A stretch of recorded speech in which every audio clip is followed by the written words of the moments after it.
నమస్తే, welcome to city news. కేంద్ర budget సమతుల ముందు చూపుతో కూడినదని ముఖ్యమంత్రి చంద్రబాబు కితాబిచ్చారు. ఒక్క మాటలో చెప్పాలంటే ఇది ఫ్యూచరిస్టిక్ బడ్జెట్ అని అన్నారు. కేంద్ర ఆర్థిక మంత్రి నిర్మలా సీతారామన్ ప్రవేశపెట్టిన బడ్జెట్పై ఏపీ సీఎం చంద్రబాబు స్పందించారు. కేంద్ర బడ్జెట్ సమతుల ముందు చూపుతో కూడినదని ముఖ్యమంత్రి చంద్రబాబు కితాబిచ్చారు. ఒక మాటలో చెప్పాలంటే ఇది ఫ్యూచరిస్టిక్ బడ్జెట్ అని అన్నారు. భారతదేశానికి ఉన్న అనుకూలతలను తర్వాత స్థాయికి తీసుకెళ్లడానికి ఇది దోహదం చేస్తుందన్నారు. మన దేశం సొంత కాళ్లపై నిలబడేలా బడ్జెట్ రూపొందించారన్నారు. అన్ని ప్రాంతాలు, వర్గాల అభివృద్ధికి ఉపయోగపడుతుందని అభిప్రాయపడ్డారు. భారత్ అభివృద్ధి చెందే ఎకానమీగా మారడంలో ప్రస్తుతం బడ్జెట్ కీలక పాత్ర పోషిస్తోందన్నారు. రాబోయే రోజుల్లో ఈ సంస్కరణలను మరో దశకు తీసుకెళ్లాలని ఆయన సూచించారు. ఈయూతో ఇటీవల మన దేశం చారిత్రాత్మకమైన స్వేచ్ఛ వాణిజ్య ఒప్పందం కుదుర్చుకుందని, అందులోని లక్ష్యాలను సాధించేందుకు ఇది ఉపకరిస్తోందన్నారు.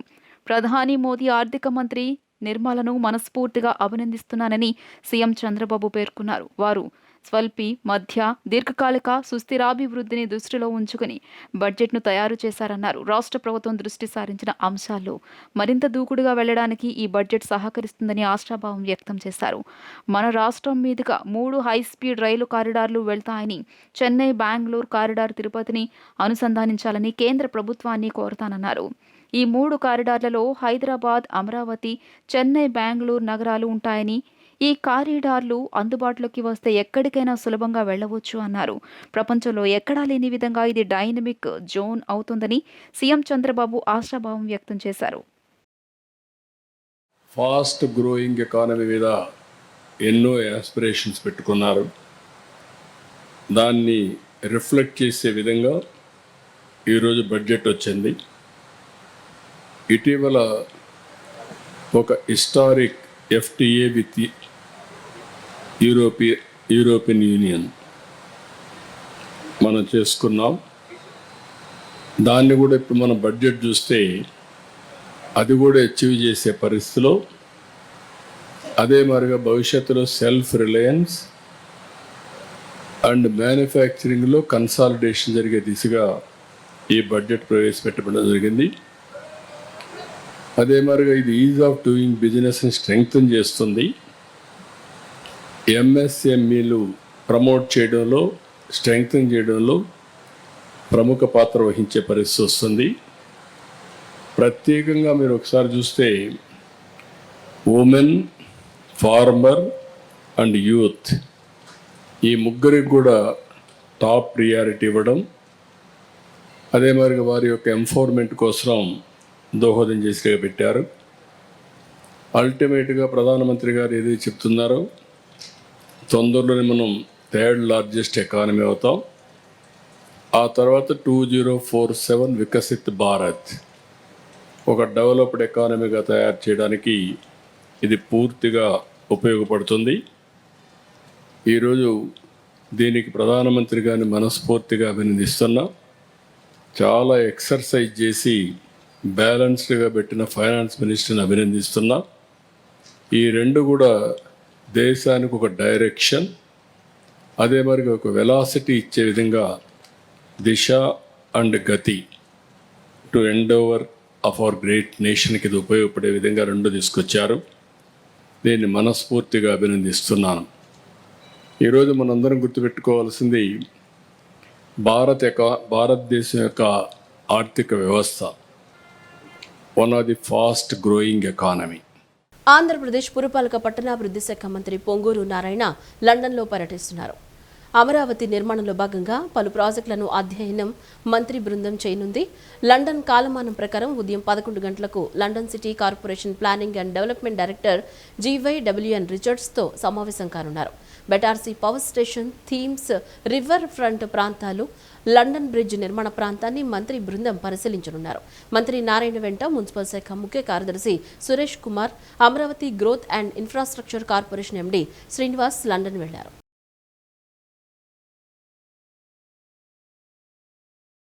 కేంద్ర ఆర్థిక మంత్రి నిర్మలా సీతారామన్ ప్రవేశపెట్టిన బడ్జెట్ చారిత్రాత్మకమని, ఇది దేశాన్ని 3వ అతిపెద్ద ఆర్థిక శక్తిగా మార్చే దిశగా ఉందని మంత్రి కందుల దుర్గేష్ పేర్కొన్నారు. ఆంధ్రప్రదేశ్ అభివృద్ధికి ఈ బడ్జెట్ ఎంతగానో దోహదపడుతుందని ఆయన ఆశాభావం వ్యక్తం చేశారు. కేంద్ర ఆర్థిక మంత్రి నిర్మలా సీతారామన్ ప్రవేశపెట్టిన బడ్జెట్లో చారిత్రాత్మకమని, ఇది దేశాన్ని మూడో అతిపెద్ద ఆర్థిక శక్తిగా మార్చే దిశగా ఉందని మంత్రి కందుల దుర్గేష్ పేర్కొన్నారు. పర్యాటక శాఖ మంత్రిగా ఈ రంగంపై కేంద్రం చూపిన చొరవను మంత్రి దుర్గేష్ ప్రత్యేకంగా అభినందించారు. కేంద్ర బడ్జెట్లో పర్యాటక రంగానికి పెద్దపీట వేయడం అత్యంత సంతోషదాయకమని మంత్రి తెలియజేశారు. ఆంధ్రప్రదేశ్ అభివృద్ధికి ఈ బడ్జెట్ ఎంతగానో దోహదపడుతుందని ఆయన ఆశాభావం వ్యక్తం చేశారు. రాష్ట్ర పర్యాటక రంగానికి ఇప్పటికే కేంద్రం సుమారు 450 కోట్ల రూపాయల నిధులతో సహకరించిందని గుర్తు చేశారు. రాబోయే రోజుల్లో ఏపీకి మరిన్ని అంతర్జాతీయ స్థాయి పర్యాటక ప్రాజెక్టులు రావడంతో పాటు విశేషంగా నిధులు మంజూరవుతాయని ఆయన ధీమా వ్యక్తం చేశారు. రాష్ట్ర అభివృద్ధికి సంబంధించి కేంద్రం ప్రకటించిన నిధుల వివరాలను మంత్రి ఈ సందర్భంగా ప్రస్తావించారు. ఏపీకి కీలకంగా మారే పోలవరం ప్రాజెక్టుకు 3,320.39 కోట్ల రూపాయలు, అమరావతి రాజధాని అభివృద్ధికి 1,128.91 కోట్ల రూపాయలు, అమరావతి సమీకృత పట్టణాభివృద్ధి 432.09 కోట్ల రూపాయలు, గ్రామీణ రహదారి ప్రాజెక్టులకు 500.99 కోట్ల రూపాయలు, పట్టణ తాగునీరు మరియు మురుగునీటి నిర్వహణకు 800.09 కోట్ల రూపాయలు, రహదారులు, వంతెనల పునర్నిర్మాణంకు 350.00 కోట్ల రూపాయలు, ప్రకృతి వ్యవసాయానికి 155.32 కోట్ల రూపాయలు కేటాయించడం హర్షణీయమన్నారు. యువతకు నైపుణ్య శిక్షణ, ఉపాధి అవకాశాల కల్పనపై బడ్జెట్ పూర్తి దృష్టి సారించిందని మంత్రి దుర్గేష్ అన్నారు. హై స్పీడ్ కారిడార్లు, మౌలిక వసతుల కల్పనలో దేశం అగ్రగామిగా నిలిచేందుకు ఈ బడ్జెట్ దోహదపడుతుందని ఆశాభావం వ్యక్తం చేశారు. పర్యావరణ పరిరక్షణకు ప్రాధాన్యతనిస్తూనే టెక్నాలజీని సామాన్యుడికి చేరువ చేయడం హర్షణీయమన్నారు. ఈ బడ్జెట్ ద్వారా సంక్రమించిన నిధులను సమర్థవంతంగా వినియోగించుకుని ముఖ్యమంత్రి చంద్రబాబు నాయుడు, ఉప ముఖ్యమంత్రి పవన్ కళ్యాణ్ల నాయకత్వంలో ఆంధ్రప్రదేశ్ను అభివృద్ధి పథంలో ముందుకు తీసుకెళ్తామని మంత్రి కందుల దుర్గేష్ స్పష్టం చేశారు. ముఖ్యమంత్రి చంద్రబాబు నాయుడుపై అసభ్య పదజాలంతో వ్యాఖ్యలు చేసిన మాజీ మంత్రి వైకాపా నేత అంబటి రాంబాబుకు 14 రోజుల పాటు జ్యుడిషియల్ రిమాండ్ విధిస్తూ గుంటూరు ప్రత్యేక జూనియర్ న్యాయస్థానం న్యాయమూర్తి స్రవంతి ఉత్తర్వులు జారీ చేశారు. ఈ నెల 13 వరకు రిమాండ్ విధించినట్లు న్యాయమూర్తి స్రవంతి తెలిపారు. తనను రాజమండ్రి సెంట్రల్ జైలుకు పంపాలని రాంబాబు కోరగా ఆ మేరకు న్యాయమూర్తి ఉత్తర్వులిచ్చారు. ముఖ్యమంత్రి చంద్రబాబు నాయుడుపై అసభ్య పదజాలంతో వ్యాఖ్యలు చేసిన మాజీ మంత్రి వైకాపా నేత అంబటి రాంబాబుకు 14 రోజుల పాటు జ్యుడిషియల్ రిమాండ్ విధిస్తూ ప్రత్యేక జూనియర్ న్యాయస్థానం న్యాయమూర్తి స్రవంతి ఉత్తర్వులు జారీ చేశారు. శనివారం గుంటూరు గోరంట్ల వద్ద అంబటి రాంబాబు తన వాహనంలో వస్తూ పోలీసులతో పాటు ముఖ్యమంత్రిపై వ్యక్తిగత దూషణలకు పాల్పడిన ఘటన తీవ్ర దుమారం రేపింది. దీనిపై తెలుగుదేశం పార్టీ శ్రేణులు పెద్ద ఎత్తున ఆందోళనలు చేపట్టాయి. అంబటి ఇళ్లు, కార్యాలయంపై దాడికి పాల్పడ్డాయి. గుంటూరు జిల్లా తెలుగుదేశం పార్టీ అధ్యక్షుడు వలి మాణిక్యరావు నల్లపాడు ఎస్ఐకి ఇచ్చిన ఫిర్యాదు ఆధారంగా రాంబాబుపై నల్లపాడు పోలీస్ స్టేషన్లో 2 కేసులు నమోదయ్యాయి. ఈ కేసుల్లో అంబటి శనివారం రాత్రి పోలీసులు అరెస్టు చేశారు. నల్లపాడు పోలీస్ స్టేషన్కి తరలించి ఆదివారం రాత్రి 7 గంటలకు అక్కడే ఉంచారు. అనంతరం గుంటూరు ప్రభుత్వ ఆసుపత్రికి తీసుకెళ్లి బీపీ, షుగర్ పరీక్షలతో పాటు ఈసీజీ తీయించారు. రాత్రి 8:45 స్థానిక ప్రత్యేక జూనియర్ సివిల్ జడ్జి న్యాయస్థానంలో హాజరుపరిచారు. అంబటి రిమాండ్ విధించాలని పోలీసుల తరపున సీనియర్ పబ్లిక్ ప్రాసిక్యూటర్లు విజయలక్ష్మి, జగదీష్ కోర్టును కోరారు. సీనియర్ న్యాయవాది పొన్నవోలు సుధాకర్ రెడ్డి వాదనలు వినిపిస్తూ అంబటి రాంబాబుకు ఈ నేరాలతో ఎలాంటి సంబంధం లేదన్నారు. తిరుపతి లడ్డులో ఎలాంటి కల్తీ జరగలేదని సిట్ క్లీన్ చిట్ ఇచ్చిన ప్రభుత్వం అప్పటి వైసీపీ ప్రభుత్వంపై నిందను మోపుతూ ఫ్లెక్సీలను ఏర్పాటు చేసిందన్నారు. ప్రభుత్వమే సమాజంలో అలజడి సృష్టించడానికి ఫ్లెక్సీలను ఏర్పాటు చేసిందని బాధ్యత గల పౌరుడిగా అంబటి రాంబాబు వాటిని తొలగించాలని కోరారన్నారు. ఆయనపై నమోదైన నేరాలని 7 ఏళ్లలోపు శిక్ష పడే అవకాశం ఉన్నందున రాంబాబుకు రిమాండ్ విధించవద్దని కోరారు. అంబటి రాంబాబు కూడా తన 68 ఏళ్ల వయసు ఉందని, న్యాయవాదిగా, ఎమ్మెల్యే, మంత్రిగా విధులు నిర్వహించానని చెప్పారు. తనపై శనివారం అర్ధరాత్రి పోలీసులు దాడికి పాల్పడ్డారని, తమకు ప్రభుత్వం నుంచి వచ్చిన ఒత్తిడి మేరకు ఇలా వ్యవహరించాల్సి వచ్చిందని ఇద్దరు సీఐలు చెప్పినట్లు న్యాయమూర్తికి వివరించారు. పొన్నవోలు వాదనలను పబ్లిక్ ప్రాసిక్యూటర్లు తోసిపుచ్చారు. అంబటి రాంబాబుపై ఇప్పటికీ రాష్ట్ర వ్యాప్తంగా 16కు పైగా క్రిమినల్ కేసులు నమోదయ్యాయని, వాటిలో 300 ఆయన పోలీసులను దుర్భాషలాడటం, వారి విధులకు ఆటంకం కలిగించడంపై నమోదైనవేనని తెలియజేశారు. ముఖ్యమంత్రి చంద్రబాబుపై కావాలని వ్యక్తిగత దూషణలకు పాల్పడ్డారని, దీని వెనుక ఉన్న కుట్రదారులను కూడా తేల్చాల్సి ఉందన్నారు. అంబటిని విడుదల చేసే శాంతి భద్రతల సమస్య తలెత్తే ప్రమాదం ఉందని పబ్లిక్ ప్రాసిక్యూటర్లు తెలియజేశారు. ఆయన పోలీస్ కస్టడీకి తీసుకుంటామని రిమాండ్ విధించాలని కోరారు. సీఎంపై అంబటి రాంబాబు చేసిన వ్యాఖ్యలను పరిశీలించాలంటూ న్యాయమూర్తికి వీడియో చూపించారు. ఆ తర్వాత అంబటి రాంబాబును న్యాయమూర్తి తన కార్యాలయంలోకి పిలిపించి ఆయన వాంగ్మూలం నమోదు చేశారు. రాత్రి 11:25 సమయంలో రాంబాబుకు ఈ నెల 13 వరకు రిమాండ్ విధించినట్లు న్యాయమూర్తి స్రవంతి తెలియజేశారు. తనను రాజమండ్రి సెంట్రల్ జైలుకు పంపాలని రాంబాబు కోరగా ఆ మేరకు న్యాయమూర్తి ఉత్తర్వులిచ్చారు. ఈ రోజు ఉదయం అంబటి రాంబాబును పోలీసులు కాన్వాయ్లో రాజమండ్రి సెంట్రల్ జైలుకు తీసుకెళ్లారు. రాష్ట్రంలో జరుగుతున్న పరిణామాలపై మాజీ కేంద్ర మంత్రి పశ్చిమ నియోజకవర్గ ఎమ్మెల్యే సుజనా చౌదరి ఎక్స్ వేదికగా స్పందించారు. రాష్ట్రంలో జరుగుతున్న వరుస పరిణామాలు ఆవేదన కలిగిస్తున్నాయని అన్నారు. ఒక రాష్ట్ర ముఖ్యమంత్రి వ్యక్తిగత గౌరవానికి భంగం కలిగించేలా అసభ్యంగా మాట్లాడడం ప్రతి ఒక్కరూ ఖండించాలని పిలుపునిచ్చారు. చట్టపరంగా కఠిన చర్యలు తీసుకోవాల్సిందేనని సుజనా చౌదరి అభిప్రాయపడ్డారు. వ్యక్తిగత భౌతిక దాడులకు దిగడం ప్రజాస్వామ్య స్ఫూర్తికి విరుద్ధమని పేర్కొన్నారు. చంద్రబాబు ఇలాంటి ఘటనలను సహించరు అనేది అందరికీ తెలిసిన విషయమని అన్నారు. చట్టబద్ధంగా పరిస్థితిని నియంత్రిస్తారని ప్రజల్లో నమ్మకం ఉందని, ప్రజలంతా అవగాహనగా ఉండడమే ఏపీకి శ్రీరామ రక్షగా భావిస్తున్నట్లు ఎమ్మెల్యే సుజనా చౌదరి స్పష్టం చేశారు. రాష్ట్రంలో అలజడులు సృష్టించాలని వైసీపీ నాయకులు బరితెగించి మాట్లాడుతున్నారని రాష్ట్ర Dudekula finance corporation chairman K Nagul ధ్వజమెత్తారు. జోగి రమేష్ ఇంటి దగ్గరకు వస్తేనే అంత కోపం వస్తే 14 ఏళ్లు సీఎంగా చేసిన చంద్రబాబు ఇంటిపైకి వెళ్లినప్పుడు ఎలా ఉంటుందో ఒక్కసారి ఆలోచించుకోవాలని వైసీపీ నేతలకు హితవు పలికారు. నగరంలోని గురునానక్ కాలనీ ఎంపీ కేసినేని శివనాథ్ కార్యాలయంలో రాష్ట్ర Dudekula finance corporation chairman K Nagul Meera media సమావేశాన్ని నిర్వహించారు. నాగుల్ మీరా మాట్లాడుతూ రాష్ట్రంలో అలజడులు సృష్టించాలని వైసీపీ నాయకులు బరితెగించి మాట్లాడుతున్నారని మండిపడ్డారు. రాష్ట్రం శాంతియుతంగా ఉంటే తద్వారా పెట్టుబడులు వస్తాయన్నారు. రాష్ట్రం అభివృద్ధి కోసం పెట్టుబడుల కోసం సీఎం చంద్రబాబు, మంత్రి నారా లోకేష్ అనేక దేశాలు తిరుగుతున్నారని తెలియజేశారు. వైసీపీ నాయకులు జైలుకి వెళ్లడం గొప్పగా ఫీల్ అవుతున్నారని అన్నారు. అంబటి రాంబాబు తాను మాట్లాడింది తప్పు అని ఒప్పుకున్న తర్వాత కూడా పులివెందుల ఎమ్మెల్యే వైఎస్ జగన్ పోలీసులు విఫలం అయ్యారని అంటున్నారు. కొమ్మారెడ్డి పట్టాభి ఒక మాట అంటే ఆయన ఇంటి మీదకి వెళ్లారు. వాళ్ల ఇంట్లో మహిళలు ఉండరా అని నాగుల్ మీరా ప్రశ్నించారు. ఆనాడు పట్టాభి ఇంటిపై దాడి చేసినప్పుడు ఇంట్లో పట్టాభికి ఒక కూతురు బాత్రూంలో దాక్కుందని గుర్తు చేశారు. వైసీపీ పాలనలో 20 ఏళ్లు రాష్ట్రాన్ని వెనక్కి తీసుకుని వెళ్లారని పేర్కొన్నారు. జగన్ దృష్టిలో పడేందుకు వైసీపీ నాయకులు అరాచకాలు చేస్తున్నారని మండిపడ్డారు. వైసీపీ పాలన మంచిగా లేదనే ప్రజలు 11 సీట్లకు పరిమితం చేశారన్నారు. జోగి రమేష్ ఇంటి దగ్గరకు వస్తేనే అంతా కోపం వస్తే 14 ఏళ్లు సీఎంగా చేసిన చంద్రబాబు ఇంటిపైకి వెళ్లినప్పుడు ఎలా ఉంటుందో ఒక్కసారి ఆలోచించుకోవాలని వైసీపీ నేతలకు నాగుల్ మీరా హితవు పలికారు. ఇవాళ ప్రపంచ నలుమూలలా తిరిగి లోకేష్ గారు, చంద్రబాబు నాయుడు గారు పెట్టుబడులు రావటానికి ప్రయత్నం చేస్తూ ఉంటే ఇవాళ వైసీపీ నాయకులు ప్రజలు ప్రతిపక్షం హోదా ఇవ్వకపోయినా ప్రతిపక్షంలాగా చాలా మీరు రాజ్యాంగబద్ధంగా పాత్ర పోషించండి, తప్పులేదు. మీరు అడ్డంగా దొరికి జైలుకి వెళ్ళి మరి ఊరేగింపులు చేసుకుంటాం అనేది ఇదేమి సాంప్రదాయం మాకు అర్థం అవట్లేదు. ఆనాడు జగన్మోహన్ రెడ్డి జైలుకి వెళ్ళి ఊరేగింపు చేశాడు కాబట్టి ఇవాళ తప్పు చేసిన ప్రతి వ్యక్తి జైలుకి వెళ్ళి బయటకు వచ్చి పెద్ద పెద్ద ఊరేగింపులు పెట్టుకుంటున్నారు. ఇది వాళ్ళ సాంప్రదాయం.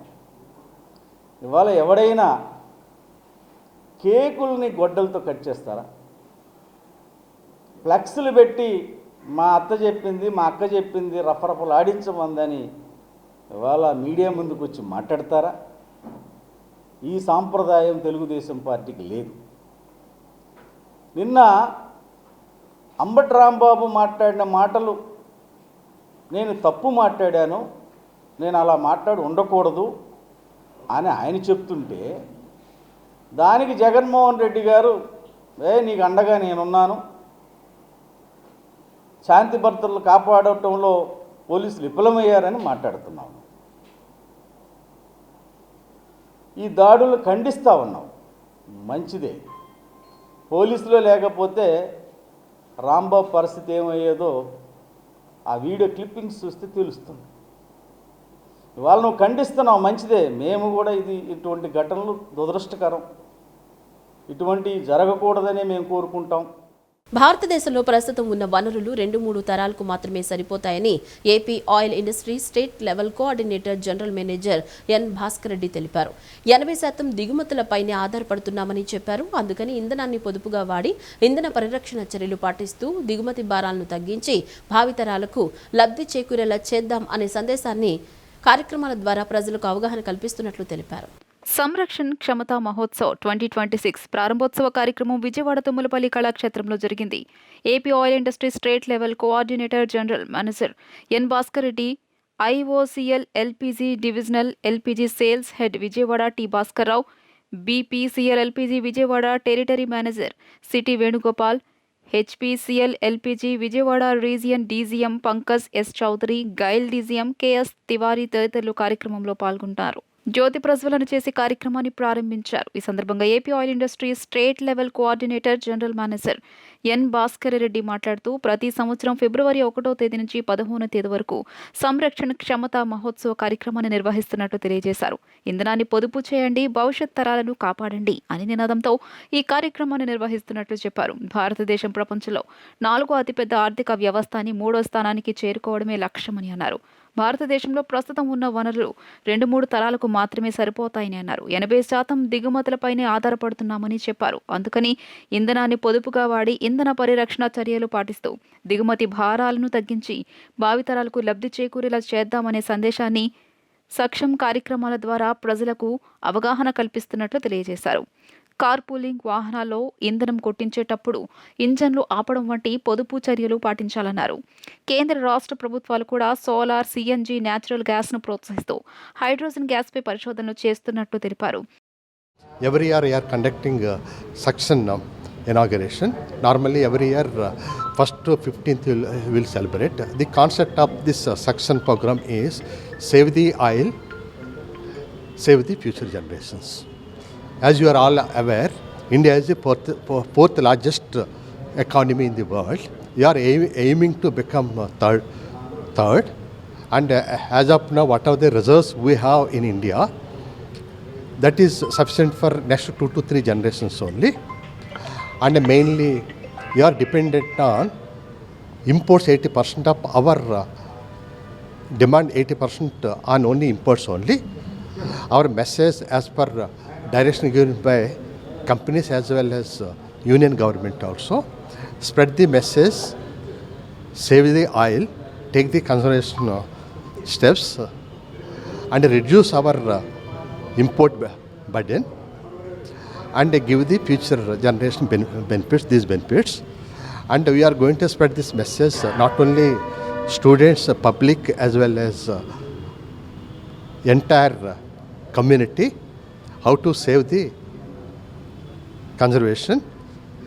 Some steps like carpooling, while you are fueling, switching up the engines. Not only this one, even central government also taking a lot of initiative like improvement of fossil fuels like green fuels depending upon. The purpose of Saksham is to create awareness among all the households, each citizen of our country. So because as a developing country, the energy resources are required very much for development and progress of our country, but we have to note that those are limited. So we have to conserve our energy sources for our subsequent generation and for the further development of the nation.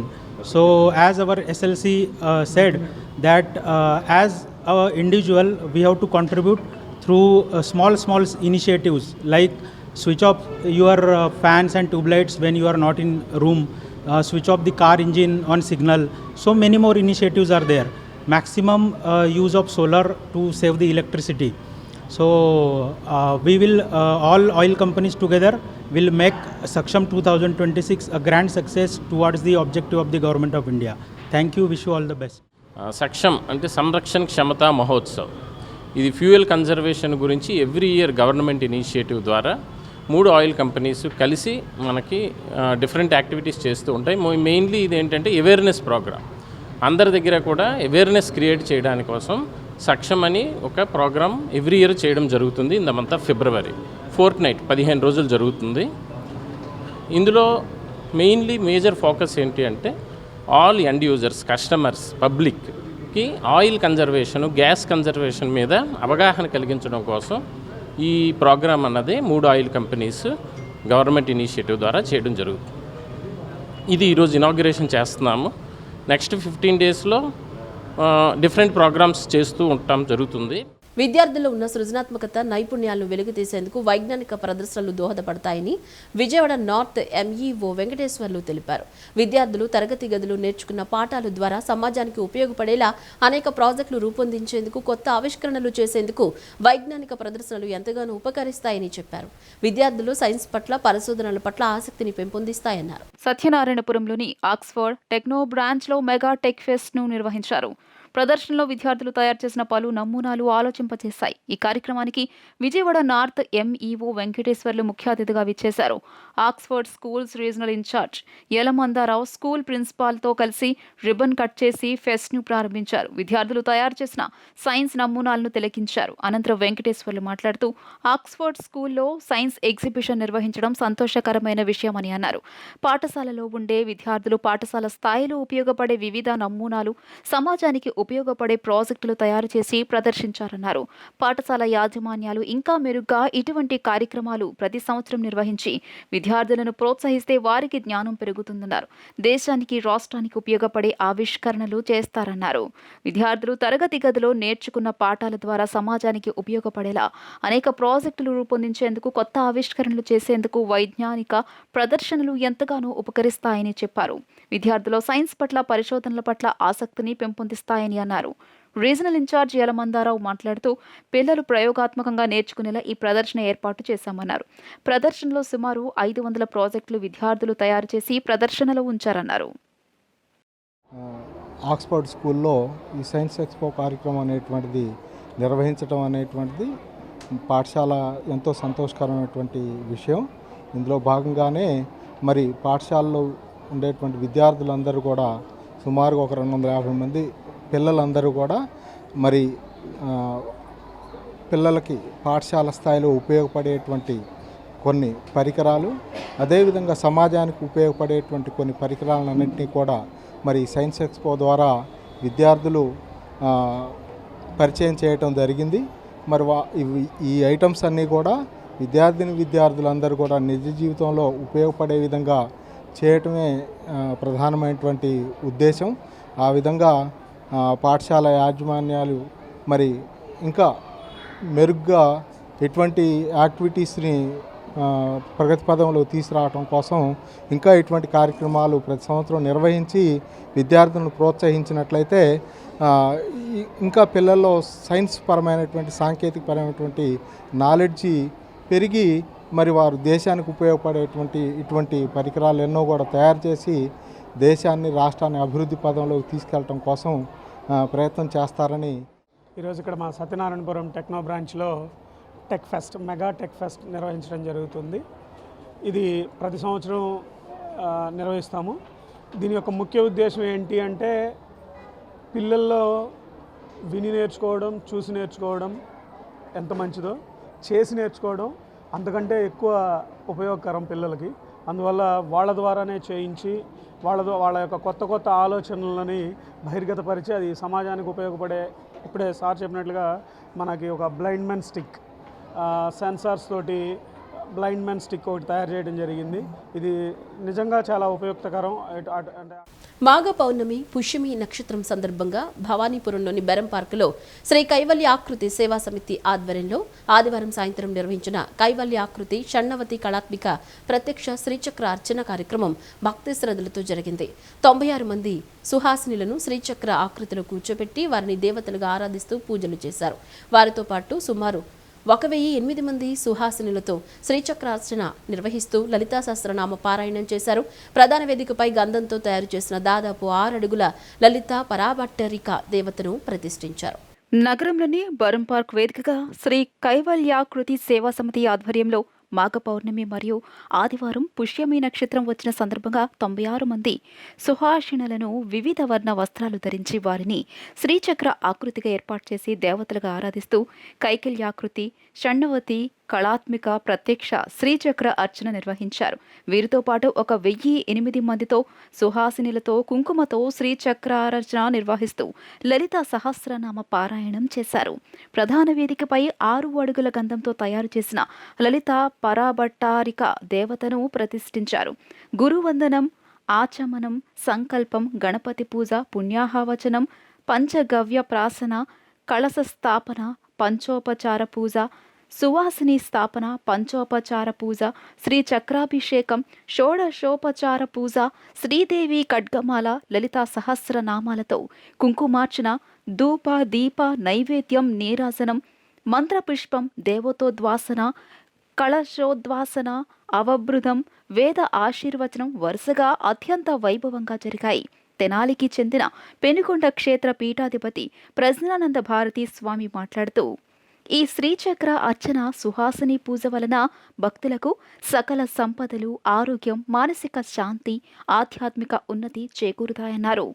Lalitha Sahasranamam అనేది కేవలం స్తోత్రం కాదు, అది శక్తివంతమైన మహామంత్ర సమూహమని వివరించారు.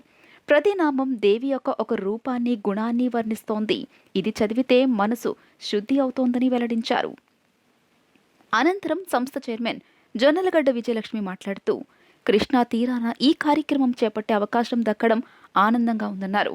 ఈ కార్యక్రమంలో శ్రీ విద్యా ఉపాసకులు యాపులూరి లోకానాథ్ శర్మ, సంస్థ చైర్మన్ జొన్నలగడ్డ విజయలక్ష్మి దంపతులు, నగర మేయర్ భాగ్యలక్ష్మి, సిద్ధా పద్మిని, బీజేపీ నాయకులు అడూరి శ్రీరామ్, సుదర్శన్ దంపతులు పాల్గొన్నారు.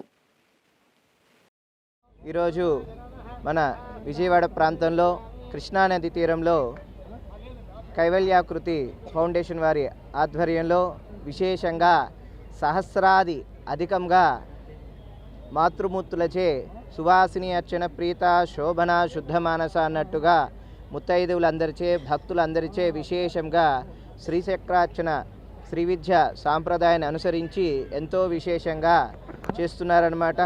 కృష్ణానది తీరంలో ఇటువంటి కార్యక్రమం చేయటం మూలాన ఈ విజయవాడ ప్రాంతం కానివ్వండి, ఈ ఆంధ్ర రాష్ట్రం, భారతదేశానికి కూడా విశేషమైన పరదేవత లలిత మహాత్రిపుర సుందరి అమ్మవారి యొక్క దివ్య శక్తి ప్రసాదింపజేస్తుంది. పున్నమి వెన్నెల్లో చంద్రుని యొక్క కాంతి కిరణాలు మన శరీరం మీద పడుతున్న సమయంలో చేయు పారాయణానికి మానసిక ప్రశాంతత, శారీరక దృఢత్వము, సంపూర్ణ ఆరోగ్యము, లక్ష్మీ కటాక్షం కూడా లభిస్తుందన్నమాట. ఇటువంటి మాఘ పూర్ణిమ నాడు చేసే కార్యక్రమం స్వయముగా అమ్మవారే ఈరోజు ఆవిర్భవించారు. లలిత పరాభట్టారిక దేవి అమ్మవారి యొక్క జన్మోత్సవ కార్యక్రమాన్ని కూడా పురస్కరించుకొని మాఘ పూర్ణిమ నాడు ఈ కార్యక్రమం చేయటం చాలా గొప్ప విశేషం.